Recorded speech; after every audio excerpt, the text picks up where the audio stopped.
So ayun, okay, KGX, kumusta tayong lahat? So BTC update, so kita natin dito, nag-max TP tayo dito, and then dito pumasok tayo ulit sa 116, tama? So nung nakapasok tayo sa 116,000, and then syempre, di naman natin kailangan kunin yung max di ba? Basta nag-profit tayo. So dito nasa 44% profit tayo diyan. So nandiyan naman, pinakita natin sa story natin. Okay, and then ngayon, saan ako mag-next entry? So mag-next entry ako sa 111, no? 111,800.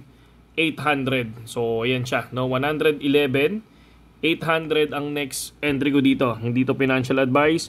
So medyo maglalaro ang market bukas. So kaya ang ginagawa ko, hihintayin ko makuha muna to bago ako mag-entry, and then ka-cut loss ako ng 111 flat. Okay? So bakit kailangan kong mag-cut loss? Kasi iba yung news darating, iba yung news sa darating sa Thursday at ano yun, no? Federal funds rate. So pag yun naging positive, possible biglang lumipad, hindi na makuha to. Or pag nag-negative yun, possible biglang mag-drop diretso pa dyan. So ang gagawin ko lang, basta dito ready lang ako ng cut loss kung sakaling nagkamali ako ng TA. Saludo.